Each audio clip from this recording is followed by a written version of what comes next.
The Mike Wagner Show is powered by Sonic Web Studios. If you're looking to start or upgrade your online presence, visit www.sonicwebstudios.com for all of your online needs. Sonic Web Studios specializes in custom web design, app development, social networking, search engine optimization, domain registration, email marketing, online stores, and more. Since our birth, we have been designing and developing immaculate websites and providing web solutions which are a cut above the rest. As a leading web designing enterprise, we have a team of extremely talented web designers who are well-focused and have the experience of working on multiple web developing platforms such as PHP, Magento, custom WordPress, and more. Sonic Web Studios has been helping businesses of all kinds, whether big, small, established, or startup, impress their audiences with exemplary web solutions. We don't just create beautiful and functional websites. We give you a complete online solution with the main goal of enhancing your yearly revenues. We aim to give your business the online exposure and brand acknowledgement that will help you in achieving increased conversions leading to profitable sales. Call 1-800-303-3960 or visit us online at www.sonicwebstudios.com to get started today. Mention the Mike Wagner Show and get 20% off your project. Sonic Web Studios. Take your image to the next level. It's now time for the Mike Wagner Show, powered by Sonic Web Studios. Visit online at sonicwebstudios.com for all your needs. The Mike Wagner Show can be heard on Spreaker, Spotify, iHeartRadio, YouTube, iTunes, Anchor FM, Radio Public, and the MikeWagnerShow.com. Mike brings you great guests and interesting people from all across the globe. So sit back, relax, and enjoy another great episode of the Mike Wagner Show.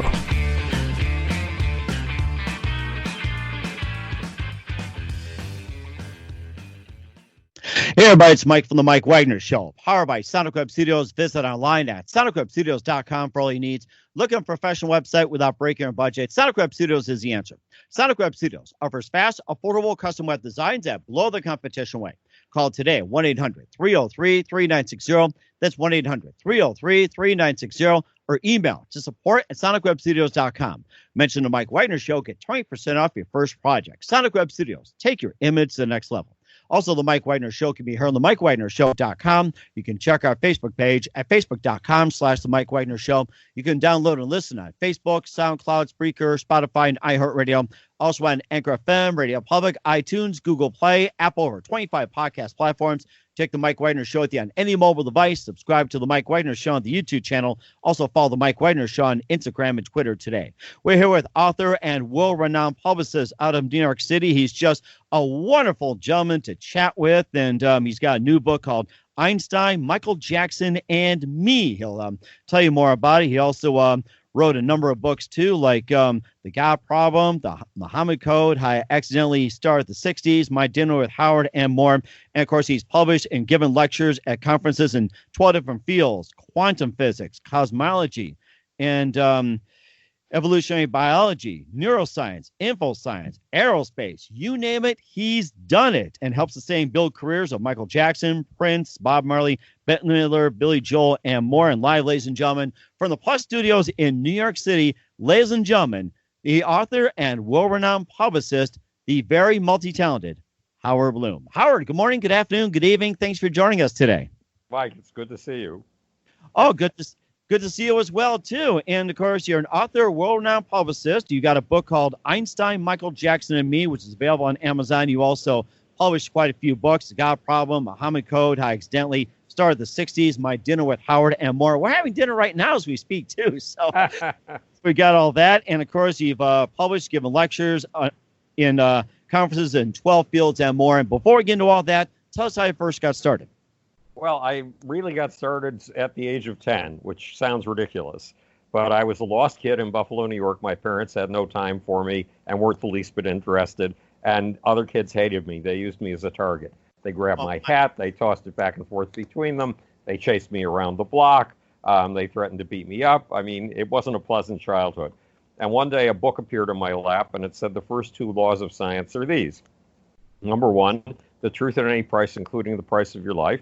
And it gave the example of Galileo, and it told the story all wrong. It said Galileo had been willing to go to the stake to defend his truth. And rule of science number two, look at things run under your nose as if you've never seen them before, and then proceed from there. And it gave the example of Anton von Leeuwenhoek, who invented the microscope and discovered that we shared this planet with a whole world of creatures we had never seen before because they were too small for us to see. So all of a sudden I had a creed, I had a religion, those two rules of science. And then at the age of 12, I discovered I was an atheist, and I put off recognizing that until my bar mitzvah was over, because my bar mitzvah was going to represent the first party in Buffalo, New York I'd actually been invited to, and presents, lots and lots of presents.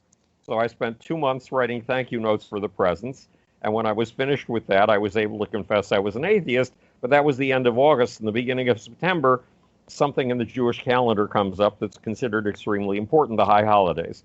So my parents managed to dress me in a suit, put me in their blue four-door Fraser, get me all the way to Richmond Avenue where the synagogue was. And at that point, since I'm an atheist and wasn't the least bit interested in going to the services, I rebelled. I refused to go any farther. So my parents were literally trying to drag me by the ankles out of the car, and I was holding on to the car door frame, and I had a sudden realization. If there are no gods in the heavens and there are no gods under the earth, are there gods? Yes, there are gods inside my parents. Those gods are the incredible passion with which my parents are willing to take their firstborn child and drag him up the street like a sack of meat, grinding his face to a pudding on the pavement. And if those passions existed, if the gods existed in my parents, they existed in me. Now, Galileo changed the world by taking a device that was designed for horizontal viewing. It was a telescope. It was designed, actually, it was called a spyglass. It was to allow you to see the enemy troops coming over the horizon before the enemy troops realized you were onto them.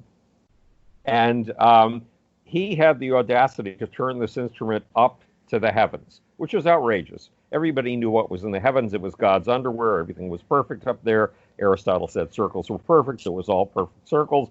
And Galileo discovered that there are these big, lumpy, rocky stones with pockmarks up there. Not at all what people had expected. And Anton von Leeuwenhoek changed everything by taking his device for horizontal viewing, also a lens. He was a draper. He used his lens to see how fine the weave was of the fabrics he was importing. And he turned that lens in an unexpected direction down on pond water and discovered microbes. And I realized my obligation was to take that lens and turn it inward and find the gods inside of us.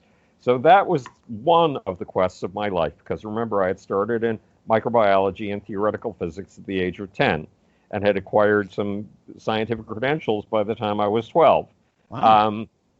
So when I graduated from NYU, magna cum laude, Phi Beta Kappa, all of that, I had fellowships at 4 different grad schools in neuroscience. And I had a realization. I was after the gods inside of us. I was after the ecstatic experience and how that ecstatic experience forms the forces of history. And I was going to end up in psychology doing paper and pencil tests to 22 college students in exchange for a psychology credit. And how many ecstatic experiences was I going to see in that classroom with those students filling out that form? None. Zero. I would spend the rest of my life unable to study the thing that interested me the most. So I jumped ship for my 4 fellowships and co-founded an art studio, and that gave me a periscope position from which to see a whole area of life I had never known before, popular culture. I knew nothing about it.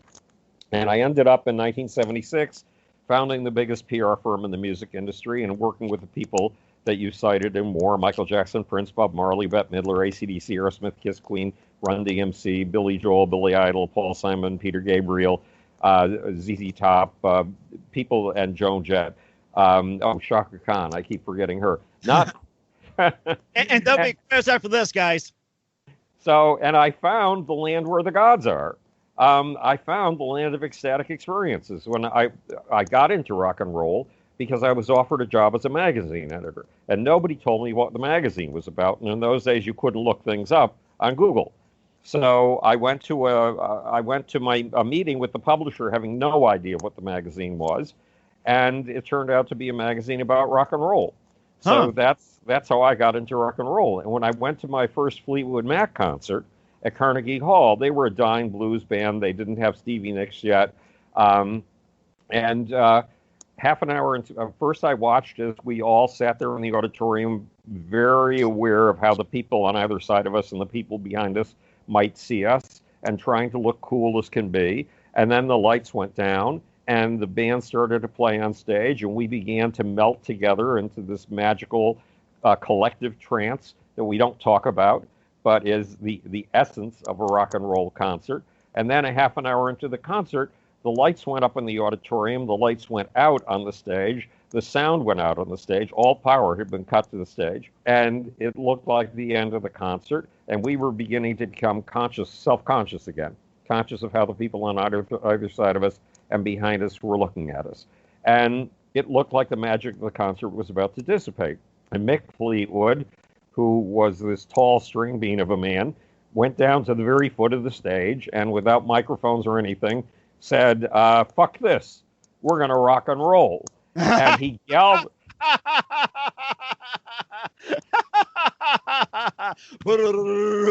Right, and he galvanized us. He took us to an even higher level of this magical trance state that we had been in. And I suddenly realized I've lucked into the land where the gods are, completely by accident. So in Einstein, Michael Jackson, and Me, A Search for, the subtitle is A Search for Soul in the Power Pits of Rock and Roll. Because I was seeking that transcendent experience, that ecstatic experience, and finding it all over the place. So the book is the story of how I found my way to a technique that I called secular shamanism, to find the souls and the gods inside of my artists, and found those souls and gods inside of some of the most remarkable people of the 20th century. From Billy Joel and Billy Idol to Prince and Michael Jackson. Mm-hmm. And what was it like working with Michael Jackson and Prince? It was radically different for the two of them, and it was radically different for a reason.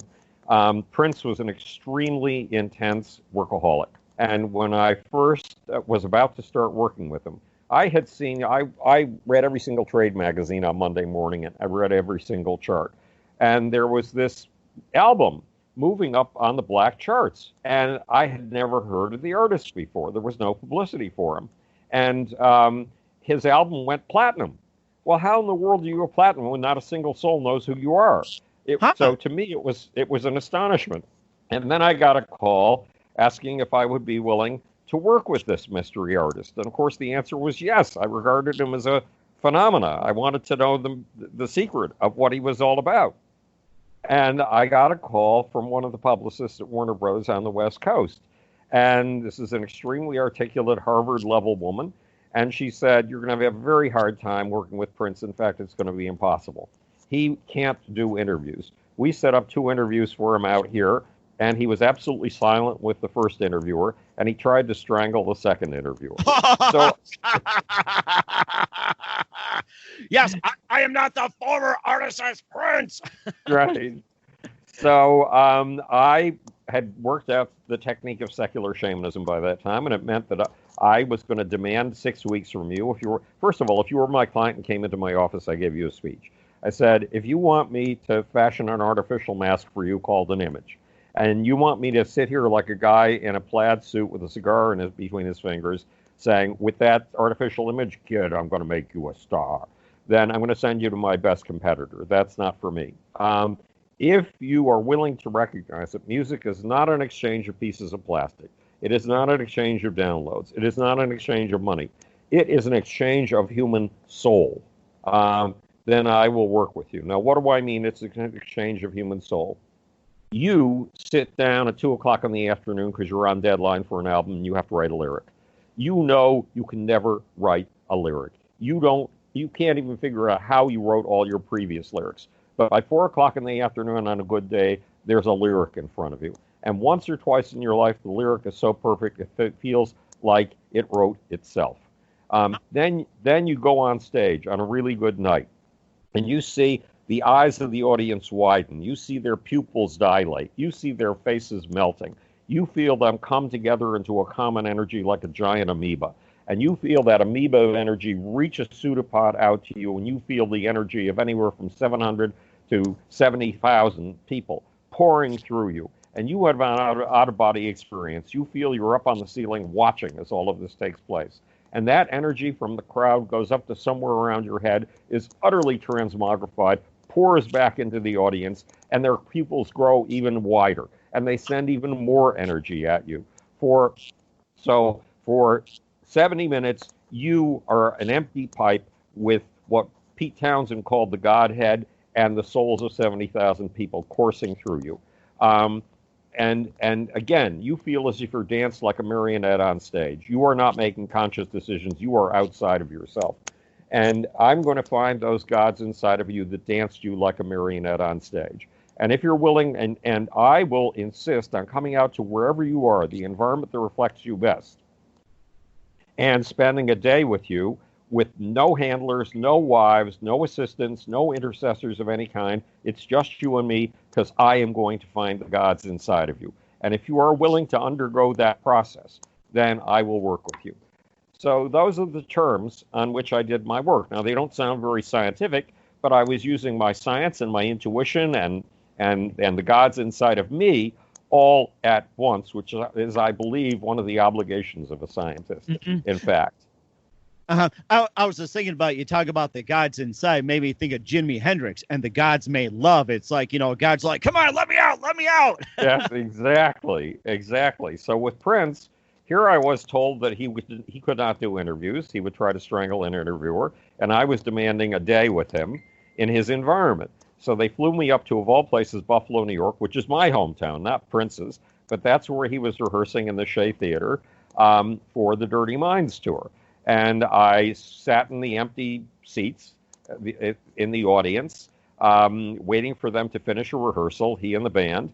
And then Prince and I went backstage, and we found a room where we could lock the door and be alone.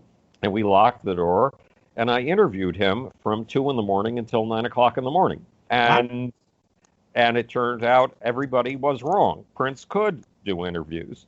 So I found his passion points, his imprinting points, which is the key to finding the gods inside of somebody.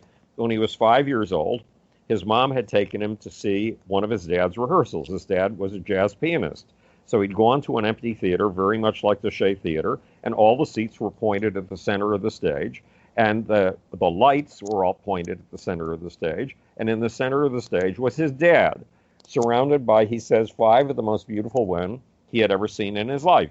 And that was it. Music was going to be his future, thanks to that moment. And then he had another imprinting point when he was a teenager. He was about 5'2". He's the tiniest little thing you can imagine. I didn't realize that for the first 5 years I was working with him, because his personality was so big. It totally, you had the impression he was a giant, not that he was teensy. But other kids must have given him a very hard time in school because he was so small. So he created his own alternative society. He had a friend, Andre Simone, who later ended up in his band. And Andre Simone's mother had an empty basement she wasn't doing anything with.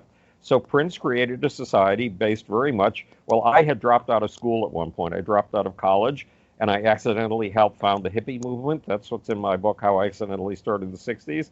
Well, Prince had taken the hippie slogan, make love, not war, and he'd created an entire society around it where sexual freedom was the norm, was what was admired. So these were Prince's 2 imprinting points, and I went back to New York City with my notes. I organized the key points in chronological order, so they told a smooth story, but they told the genuine story of the gods inside of Prince, their origins, their passion points. And I sent it back to Prince, and I said, look, here's the story of the you that makes your music. We're going to set up 8 interviews a day, 3 days in a row for you in New York, and we're going to do it all over again in LA. And I want you to tell this whole story to each journalist. No matter what the question is, I want you to answer with this story, because the journalist is a megaphone. He's a tool to reach your audience, and your audience needs to know this about who you are. One of the things I preached was, you don't just owe your audience your songs, you owe your audience your life. And I, frankly, Mike, did not know what that meant. All I knew was that it was true. It took me 20 years. It took me 20 years of processing to realize what it meant. And what it meant is that if we succeed in what we're trying to do, you will be the tongue of a group. You will be the speaking organ for an entire group. You will speak on their behalf when they thought they were crazy and alone. You will let them know that they are not alone. They're a movement. There are thousands of them. There are hundreds of thousands of them. There are even hundreds of millions of them in the case of Prince and Michael Jackson. And you are their voice. And that means that they're going to take your posters, they're going to put them up on their walls when they're 13 years old, and they're going to grow up on you the way a tomato grows on a trellis. You know what a trellis is for a tomato? I've never heard that term, to be honest with you, but go ahead. Right. Well, it's this vertical framework, and the tomato vine is not strong enough to stand up, so it would leave all of its tomatoes on the ground. But if you put a vertical framework next to the tomatoes, and you pin the tomatoes to the trellis, to the framework, they will grow upward, and the tomatoes will not end up rotting on the ground. And so kids will grow on you as if you are that framework, as if you are that trellis. You will be their role model, which is why you owe your audience not just your songs, you owe your audience your life. Wow. So Prince was extremely good. I mean, I explained to him how interviews would go, how they would feel, and how you had to, when a new interview came into the room, you can't say, well, as I just said to the previous interviewer, you cannot apologize for repeating yourself.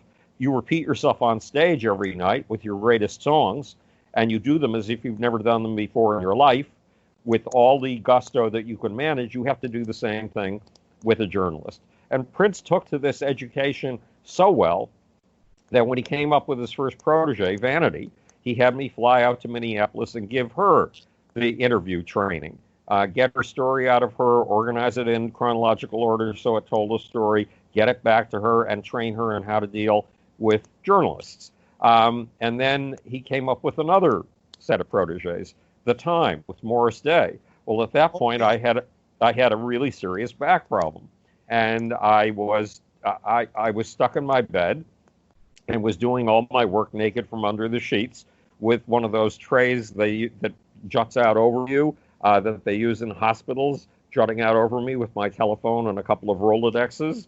Mm-hmm.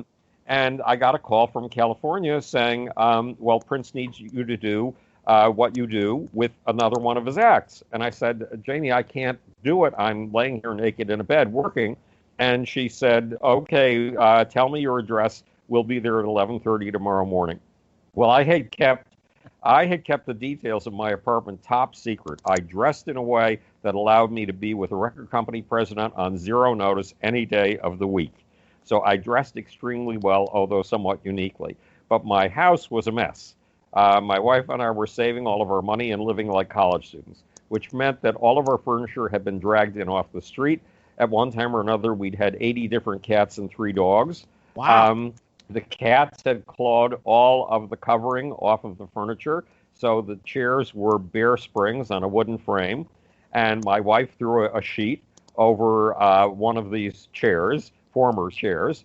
And at 11:30 the next morning, a limousine came cruising down my block. My block was a slum in those days. Today, it's one of the wealthiest blocks in the world, literally. But not in those days. So my neighbors must have been shocked that there was a limo coming down the street and stopping at my house. And out of one side jumped this gorgeous blonde person, Jamie Shoup, who worked for the management company. And out of the other door came Morris Day in a zoot suit, as well pressed as if he had had somebody with an iron sitting there next to him in the limousine the whole time, making sure that all of his creases were sharp. They came up three stairs with dust bunnies the size of dinosaurs. What time is it? Yes. And they knocked on the door, and my wife opened it. And when Morris Day walked in, one of our dogs goosed him from the front. One of our dogs goosed him from the rear. This is the dog way of a friendly greeting, checking you out, asking how you are. Morris, unfortunately, is human and probably didn't take it that way. He was guided into my bedroom. He had to sit on this chair that was all springs and a wooden frame with just a sheet thrown over the springs for the next 5 hours while I got the story of his life out of him. And Prince made me do it over and over and over again with each of his proteges, right up to Kristen Scott Thomas, who's, I don't know if you've seen her, she had an Academy Award nomination for The English Patient. She had another Academy Award nomination for The Horse Whisperer. She's a brilliant actress. So Prince turned out not at all to be what Warner Brothers had told me he was. Now, he was afraid of men, and he was probably afraid of men because other men had beaten him up all of his life, and he was only comfortable with beautiful women. Mm-hmm. Of course, you and I would also be comfortable with beautiful women if they would throng around us. They did throng around Prince. So on the third year, the second year I went out to Minneapolis to see him, to catch up on how he had developed, because you change with age. You know, life is very strange. You go through these massive metamorphoses, as radical as the metamorphosis of a caterpillar into a butterfly. So you change from a baby into a toddler into a child into a teenager into an adult into a middle-aged person. You just keep going through changes. So I went back every year to check up on Prince and find out what the latest story was on his next album and who he had become. And that worked for the first year, but so it was my second year with Prince. And then the third year when I went out to Minneapolis, Prince refused to see me. He was afraid of me. He said that I was a member of the press, which I wasn't. And he shouldn't have been afraid of the members of the press. But his innate fear of males took over. So that made Prince a little bit strange. But he was a workaholic. His only real two satisfactions in life were his music and sex. And so that meant he made music every day. Now, when you're an early artist and nobody knows who you are, you can put out two albums a year. Once people really know who you are, you can only put out one album a year. Then once you become a superstar, you have to keep it down to one album every 2 years. So it's a big event. Well, Prince was making music every single day. What was he going to do with all of this music? Well, he started puppet bands like Vanity 6, starring Vanity, who was one of the most gorgeous women I've ever known. She was adorable. And with Morris Day and The Time and other, Wendy and Lisa wrote their own music. But so Prince used all these puppet bands to get his music out. And the fact that he was working when he died, he was in his studio. He had gone into the elevator in his studio, and that's where he died, in the elevator, at work, not knowing that this fentanyl was about to kill him. And Wendy and Lisa, who are friends of mine, miss him. I miss him. It's like having a chunk of your life torn out. Because in order to look, this is what used to happen. I used to get a call from Bob Cavallo, Prince's manager, after Prince went into hiding, after I was no longer able to talk to him. And Cavallo would say, look, I haven't seen the kid for a year, and I've got the lyrics to his next album. You're not supposed to know that I have the lyrics to his next album. You're not supposed to see the lyrics to his next album. But if I send you, no, he didn't say it that way. He said, but if the lyrics to his next album appear on your desk at 10:30 tomorrow morning, can you tell me what Prince is thinking? And the answer was always yes, because Herman Hesse said, there's a little closet with 10,000 personalities that could have been you, hidden dark in the depths of yourself. And my job with somebody like Prince was to find the personality hidden in that dark closet that corresponded to Prince. And that self inside of me that was Prince grew, changed as time went on, and somehow remained synchronized with Prince with only the tiniest bits of evidence. So the answer was yes, I can tell you what Prince is thinking. And I did. And I did that over and over again because my empathic centers were tuned to Prince. And that was part of the secret of secular shamanism, too. I had to find not only the gods inside of you, I had to find those gods inside of me so I could stay in touch with who you were. And that's amazing. You can have up to 10,000 personalities in a person. That's amazing. I only have a few, to be honest with you. I've got, 99,997 to go, and me out. Well, if you were a novelist, like a fan of mine, one fan of mine was Leon Uris, the novelist. Well, you sit down at your typewriter, and over the course of writing a book, 40 different people who never existed before come marching out of you. And those people are so strong in their individual identities that you can wake up in the morning and go to your typewriter convinced of what you're going to do next. And these characters that you've created or have marched out of you can take over and say, no, that's not where we're going at all, and take you in a totally unexpected direction. That's how powerful those hidden personalities inside of you are. When I just did a live podcast or a live bookcast with Harry Hamlin, the actor, and he was, and I was wondering if he went through the same kind of performance ecstasies that I was talking about with my musicians. I mean, I've gone through that once. Once I was 16 years old. The other kids in my school did not like me at all, but they kept electing me the chair of something called the program committee. Well, we had 5 student assemblies a week, one before every single school day. Wow.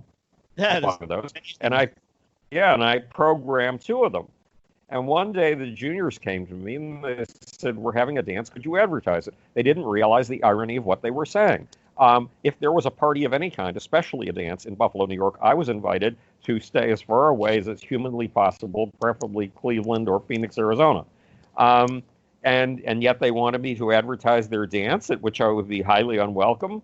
So I put a record on the turntable. I can't dance. I can't do the box step. I can't do the foxtrot. I can't do the waltz. I went on stage and I started wiggling, wriggling, jumping, doing all kinds of things you'd never seen before and that I had never seen before. And something strange happened. These 350 kids in the audience did not like me. And I saw the faces of the audience melting. I saw their eyes widening. I saw their pupils dilating. I kept an eye in particular on the girl who hated me the most. And she was melting like a candle. And I saw their energy come together into that amoebic blob. And I saw that energy coursing through me, and I had an out-of-body experience. I was on the ceiling watching this whole thing take place. And the energy went up to somewhere around my head, was utterly transmogrified, went back down to the audience, widened their eyes even further, and that energy came back through me again. It was an astonishing experience, and I was danced like a marionette, like a puppet on that stage. And something really weird happened, Mike, at the end of that performance. The audience did something it had never done before in its life. It would never do again, but it did it as if it had been practicing it forever. It surged down to the foot of the stage. They picked me up on their shoulders. They carried me out of the auditorium, and they carried me all the way up the walkway to the building where we had our classes, and only then did they put me down. So you've heard of things like this happening. They're for real. They're not just figures of speech.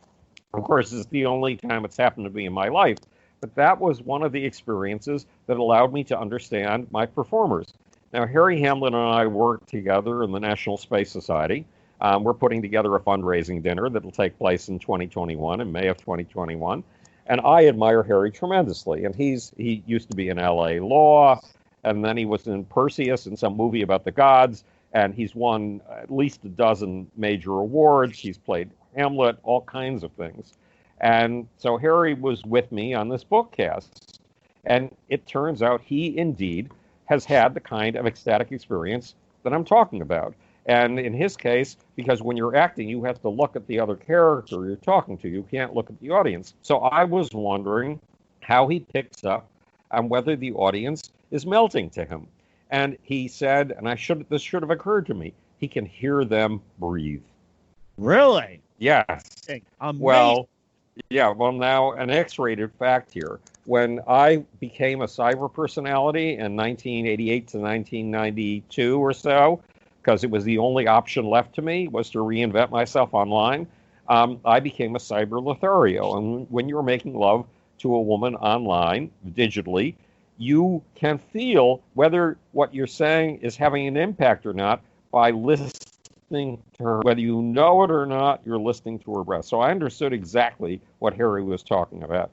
Now think of this. When Harry is playing a lawyer on LA Law, one personality comes out of him. When he's playing the god Perseus in the film, another god comes out of him. When he is playing the kid in Equus, yet another personality has to come out of him. And his favorite role, and the one that created the greatest ecstatic experience for him, was playing Hamlet. And there, yet another personality comes out of him. How many roles has Harry had? Well, if we look it up on IMDb, he's probably had about 50 roles. That's 50 different personalities he has to find in that dark little closet of Herman Hesse and bring to the surface in order to play those parts. And if Harry has all of those personalities in him, you have those personalities in you. And I have them in me too. So one day, Bob Cavallo, Prince's manager, and I were about to go into a restaurant, and I was telling him why it was a mistake to change the structure of his office, because he was about to get it redesigned, and I thought it was a big mistake. And when we got into the foyer, in a little space between the outer door and the inner door, and his jaw was dropping. And he said, "Do you always do this?" Meaning, do you always telepath people? Well, yes. Sometimes I'm able to do that. Why? Not because there are any weird psychic powers, not because there are any weird, strange energies I'm tapped into. It's by finding that personality in myself that corresponds to the person that I'm talking with. So you too can do mine if you're able to tap those 10,000 personalities. Wow, I think we've got a ways to go. I don't think I've hit Harry Hamlin as of yet. I'm going to have to do as a homework assignment, figure out the rest of the 10,000 personalities. And just another thing, too, what else do we don't know about Prince? Well, I'm trying to think. I mean, Prince, nymphomania, right? Uh-huh. It's a woman who just is hungry for sex. Well, there's a corresponding condition in men called satyriasis. And Prince was hungry for sex. I mean, one of the reasons John Mellencamp will explain to you. John Mellencamp says, why else would people go into rock and roll? He means except for the sex. And so I had a very pretty account executive that I assigned to Prince, and she spent a lot of time with Prince. And one day I got a call from Prince's managers, and they said, would you mind if Prince had sex with your account executive? I'm not sure they used those exact words, but I said, no, we do not do that, period. And Prince honored that. Because Prince could have so many women, and the women who came to him were so amazingly pretty, I used to go out to the West Coast and work 2 days a week in L.A. and 5 days a week in New York, because I was working for Lionel Richie. He had fired his manager, which is a big mistake. His manager was brilliant, and he had hired me to be his interim manager until he found a real manager. So I had to spend 2 days a week out in Lionel Richie's kitchen or Lionel Richie's living room with my laptop. Wow. And when I was out there, I used to get calls from Sheila E. Now, Sheila E. is an amazing percussionist, and she's an artist in her own right. She has a career. She was one of the members of Santana. Carlos Santana's band was her father. She grew up in music. And Sheila would call me crying. And she was crying because she wanted to marry Prince. She wanted to have his babies. She wanted to be the only woman that Prince was sleeping with. And I had to explain to her over and over again that's never going to happen, because Prince has access to so many women. And so this is not something that you can pin your hopes on. But she couldn't help it. She was in love with Prince. And, when you're in love with somebody, you're a whole different creature. And you're far more fragile. And you feel that... Yeah, you have a different personality, exactly. So those are the things about Prince. And then there's the story of Under the Cherry Moon. So I got a call from Bob Cavallo one day, and Prince's manager. And he said, you've got to be out here at tomorrow morning. We're showing the new film. I've been in the editing room for 3 months now, and I haven't been able to turn this into a film. So I flew out to California the next morning, and since I was about to see a film, I don't normally watch films on planes. I normally work. I have my laptop with me. But I took time out to watch a film. Why? I wasn't quite sure, Mike. A lot of times you do something that's real and you know it's right, but you don't know why it's right. Your intuition is guiding you. It was because I needed to set a standard. And this film that I was about to see was absolutely perfect. It had Richard Dreyfuss and Susan Sarandon. It was about a whole market that nobody had ever expressed the emotions of, single white women raising their children all by themselves. That was a brand new thing in the 1980s. So on paper, it was the perfect film. Richard Dreyfuss is adorable. Susan Sarandon is wonderful. And the film utterly failed. And I realized that in a good film, you don't want anybody to see you when the film is over because you're distraught. There's a tear in the corner of your eye. Your voice is all choked up. And you try to walk out of the theater as invisibly as possible without a single person seeing your face because it's a mess. So I realized that I was going to have to watch Prince's film with the tear in the corner of the eye meter and the lump in the throat meter. So it was the biggest screening room I'd ever seen. I've seen screening rooms as small as 8 people. Generally, a screening room is about 40 people. This was 150 people. Wow. And Bob Cavallo wanted me to sit next to him. And I refused. Because if I was sitting next to Bob Cavallo, again, I would have been really self-conscious about how he saw me. I would be trying to look cool, and I wouldn't be able to melt. I wouldn't be able to have the lump in the throat and the tear in the corner of my eye. So I went way to the back of my room, rows and rows of seats beyond or away from anybody else, and watched this movie. It was Purple Rain, and it hit me like a punch in the gut.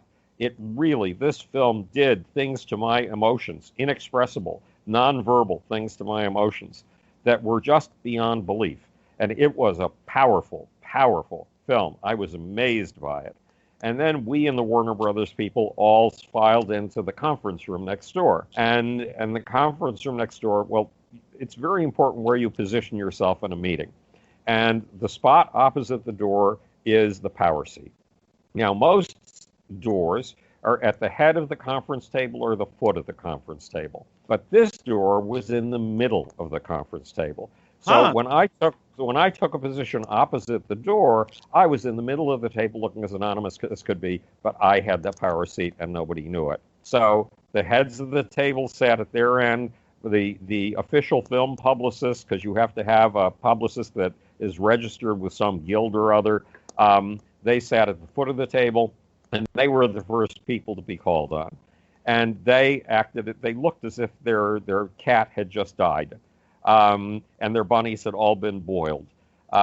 They were in terrible shape. And when they opened their mouths, it wasn't what they said that counted. It was this demeanor that basically said, this film is terrible. And then a Warner of this person spoke. And he said, well, we're going to open this film in 6 theaters in Arizona. Well, I'd been kidnapped into the film industry in 1973 by Frank Yablans, the president of Paramount Pictures.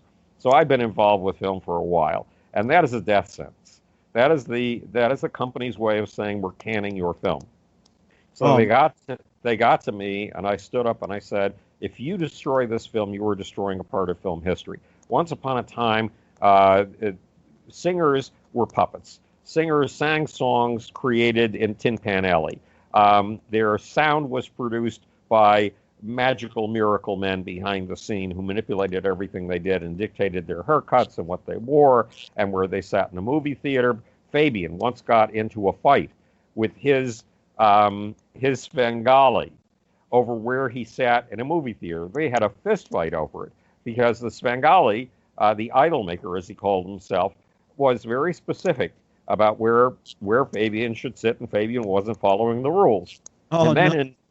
Then in 1964, you had a group that was successfully making pop songs, but they were doing something highly unusual. They were writing the songs themselves. Their names were the Beatles. And that utterly transformed the way music was made and the authenticity of music, because from now on, the person on stage was usually the person writing all the music. So what they were singing was a personal statement that came from the gut. And there were no more New Moon, June, and Spoon cliches. The songs became much more meaningful. And I explained that this film was doing for film what the Beatles had done for music.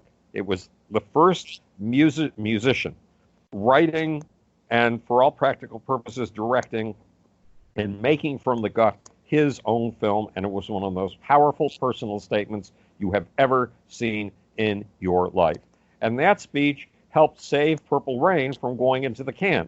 I mean, then Bob Cavallo, who is a magician, he has an astonishing ability to take impossibilities and turn them into everyday realities, got Warner's to release the film in 100 theaters in conjunction with this new thing that I had been an advisor on called MTV. And the result was that Purple Rain was a tremendous success. And when I got out of my 15 years in bed, I was afraid that people would have forgotten Michael Jackson and Prince. And I went to the cafe where I began to write all my next books. And I ran into an 18-year-old, and I said, "Have you ever heard of Prince?" And he went, his face dropped with awe. And I said, "Have you ever heard of a film named Purple Rain?" He said, "Yeah, man, that's the ultimate make-out film of all time." Well, Mike, what was he telling me? Our society has rituals for major transitions in life. For the transition from teenagehood, or rather from childhood to teenagehood, we have bar mitzvahs, and we have, I forget what they're called in the Catholic Church, confirmations. Yes, that's right. Yeah. And for girls, we have Sweet 16 parties.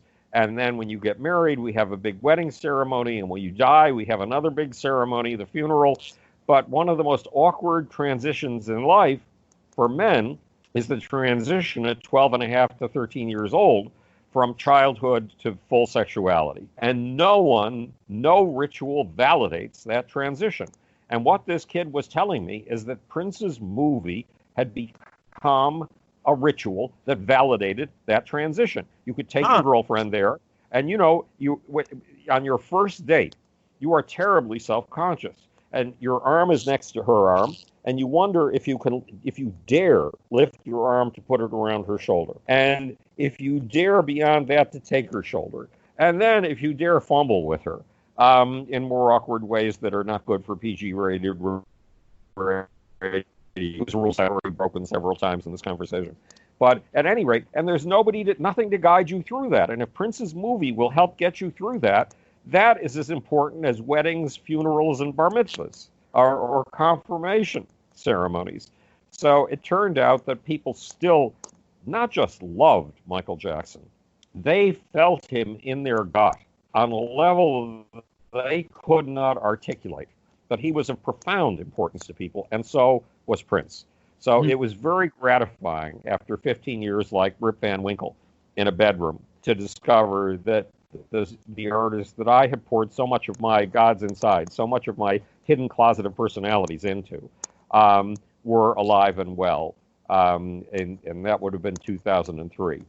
Wow, that is amazing. We'll talk about Michael Jackson in just a minute, but first listen to the Mike Wagner Show at the MikeWagnerShow.com, powered by Sonic Web Studios. Visit online at SonicWebStudios.com for all your needs. Looking for a professional website without breaking your budget? Sonic Web Studios is the answer. Sonic Web Studios offers fast, affordable custom web designs that blow the competition away. Call today at 1-800-303-3960. That's 1-800-303-3960, or email to support@SonicWebStudios.com. Mention the Mike Wagner Show, get 20% off your first project. Sonic Web Studios, take your image to the next level. Also, the Mike Wagner Show can be heard on the MikeWagnerShow.com. You can check our Facebook page at Facebook.com/The Mike Wagner Show. You can download and listen on Facebook, SoundCloud, Spreaker, Spotify, and iHeartRadio, and over 25 podcast platforms. Take the Mike Wagner Show with you on any mobile device. Subscribe to the Mike Wagner Show on the YouTube channel, and follow the Mike Wagner Show on Instagram and Twitter today. We're here with author and world-renowned publicist Howard Bloom here on the Mike Wagner Show, talking about his book, Einstein, Michael Jackson, and Me. And yes, we'll get to Michael Jackson. And tell us all about Michael Jackson. What was it really like for you? Well, remember, the subtitle of the book is A Search for Soul in the Power Pits of Rock and Roll. That's true, yes. And remember what gave me my first creed when I was 10 years old, my first religion, the two rules of science, the truth at any price, including the price of your life, and look at things right under your nose as if you've never seen them before, and then proceed from there. And Michael Jackson was the living incarnation of those first two rules of science. My first meeting with Michael, I was out in California at Marlon Jackson's pool house. A pool house is a little building just big enough for one room on the first floor and one room on the second floor. And the brothers and I were in the room on the first floor, and we were surrounded by arcade video games up against the wall, which, of course, nobody in those days could afford. I don't think anybody can afford them these days. And a pool table in the center of the room. And we were looking at tour jackets, and we were looking at T-shirts, and I was trying to explain, you try to put on the most astonishing show in the world. Your tour jackets have to be astonishing. Your T-shirts have to be astonishing. And then I heard the door open, the screen door. And I knew that it was Michael. So, and I didn't grow up with other kids Mike. I grew up in isolation with lab rats and guinea pigs. That's what was in my bedroom, and guppies. And so I didn't know normal human rituals. But when I was 19, somebody had taught me that if there's somebody who others want you to meet, you walk up to them, you put out your hand, you say, "Hi, my name is fill in the blank," and they will reach out their hand and say, "Hi, my name is fill in the blank." So I had never done this before, but I had read 1,000 articles on Michael, a stack this high of articles on Michael, and they all said Michael Jackson is a bubble baby. So if you reach out your hand to touch him, he will shrink away in fear. So Michael was coming through the screen door. He hadn't gotten through the door yet. I reached my hand out. I said, "Hi, I'm Howard," for the first time in my life. And Michael reached his hand out and said, "Hi, I'm Michael." And it was a normal human using a normal voice, a little bit softer than most. The handshake was not a handshake designed to assert dominance. He wasn't trying to crush my hand and show me how powerful he was. It was a normal, just a little bit softer than most. And I said, "Michael, I've got a press release to read you. I need your upstairs." We went up the very small flight of stairs, and the second floor room was heaped to the ceiling with amplifiers and keyboards. And Michael found an amplifier to sit on, and I found an amplifier to sit on. And I read the first 2 sentences of the press release, and Michael went, "Oh," and slumped a little bit in his seat. And I read him the next 2 sentences of the press release, and he went, "Oh," and he slumped even further in his seat. And by the time we finished with the press release, he was slumped all the way back. Oh, my. And he said, "Man, that was beautiful. Did you write that?" And I had written it. And what nobody realized, nobody else ever realized in the business is I had started to take writing very seriously when I was 12 years old.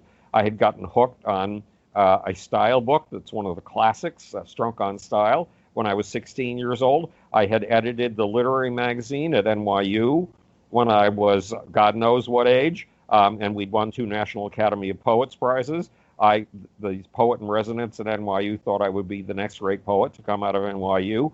My writing was serious business. And by serious business, I mean it was art, even in a press release. But the only person who ever saw that, Mike, the only person was Michael Jackson. He saw the art in every sentence. Then we went downstairs because we had an appointment with the art director from CBS. So she came in carrying 5 of the most gorgeous portfolios you've ever seen in your life.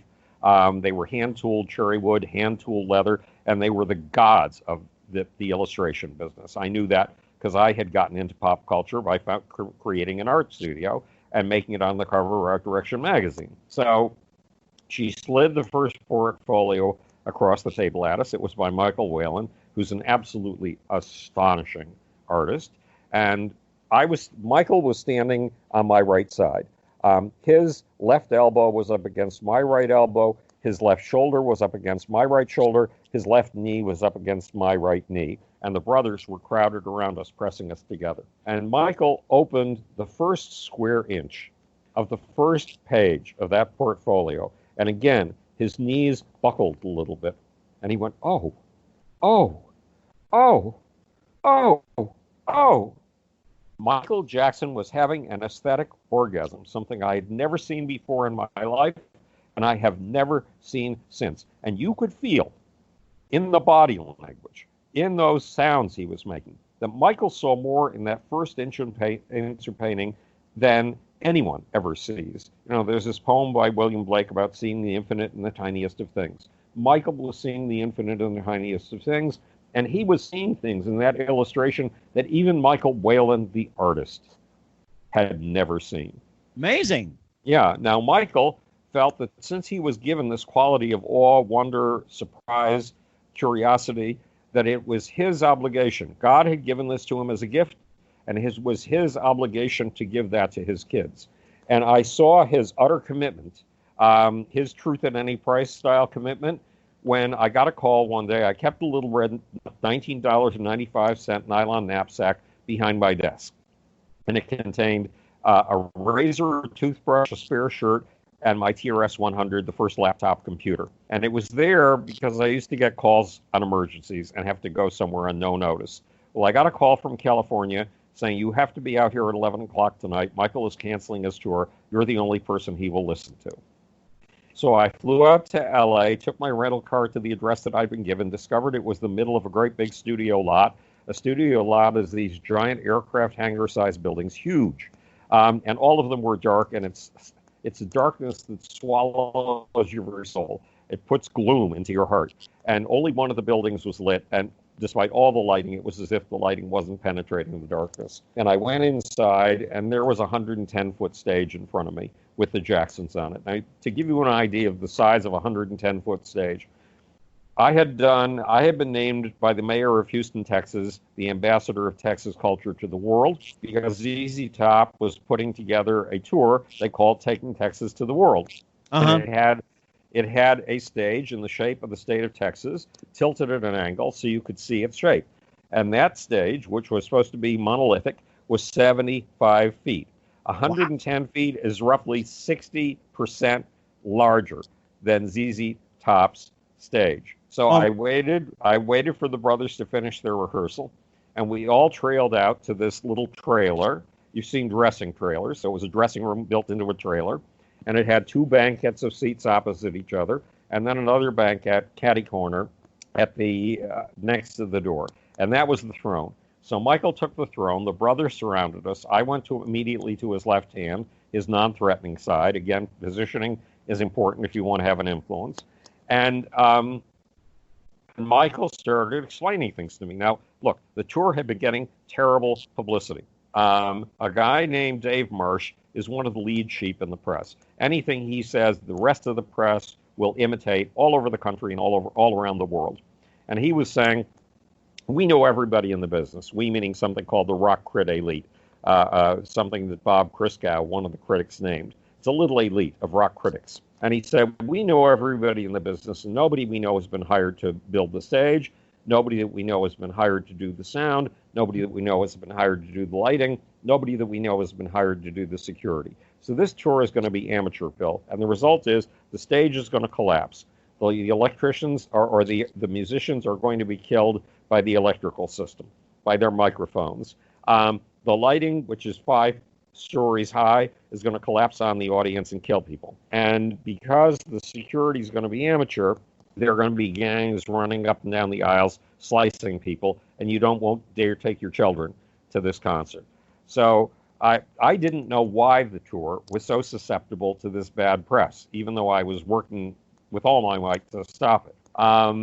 And Michael all of a sudden explained to me why the tour was susceptible to such bad publicity. He said, a year and a half ago, I found the best staging people, I found the best sound people, I found the best lighting people, and I found the best magicians and special effects people.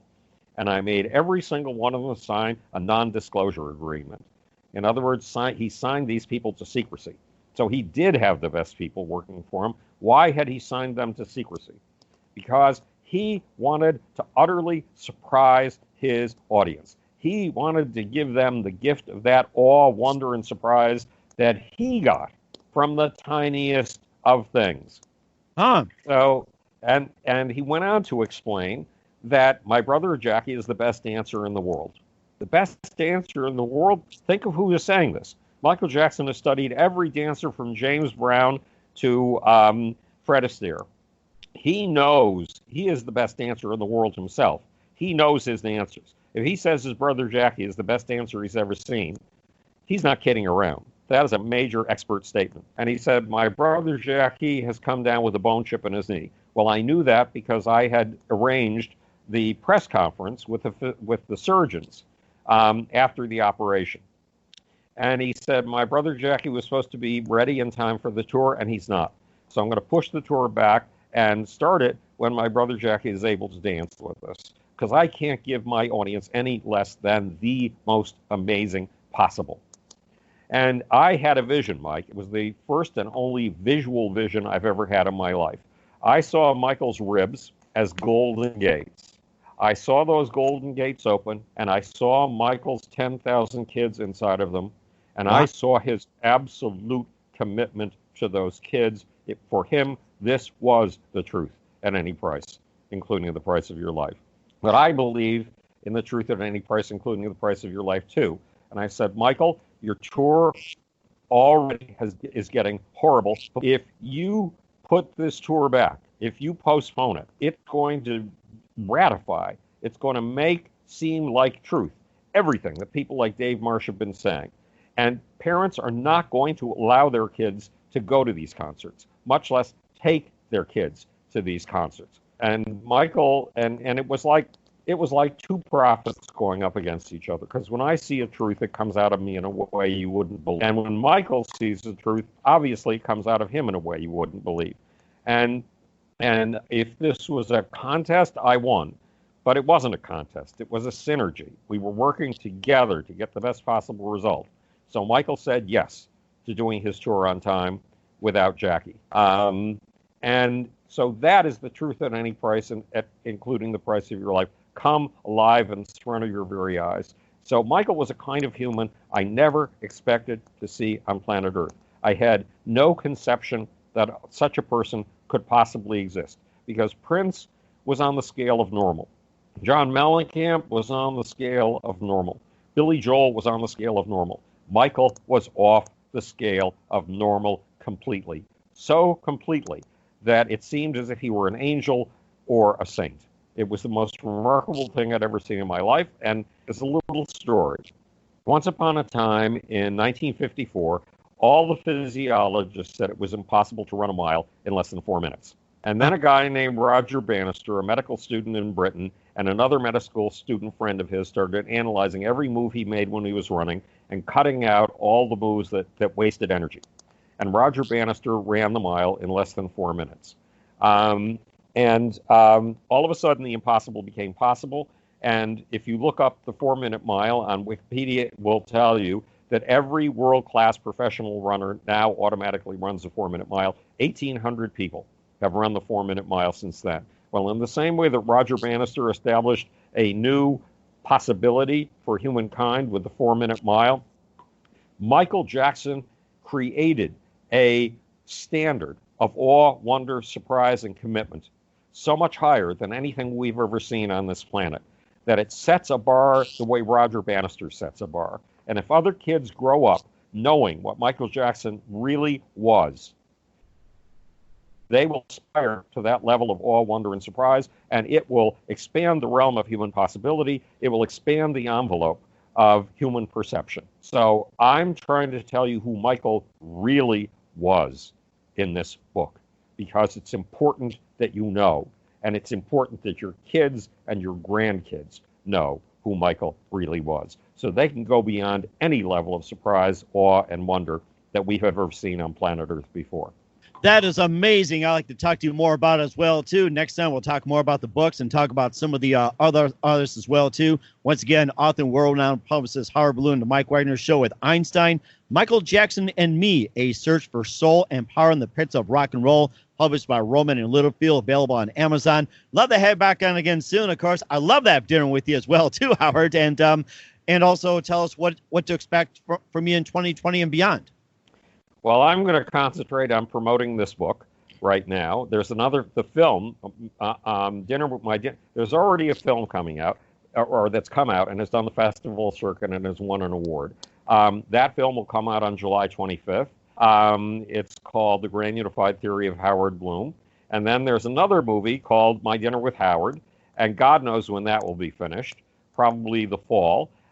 So that's coming out. And then I have 2 more books to write, but I can't get started on those until I've brought you all I can about Einstein, Michael Jackson, and me, because of all things, I mean, I've written books that have set whole new boundaries in science, but this book may be the most important book I've ever written.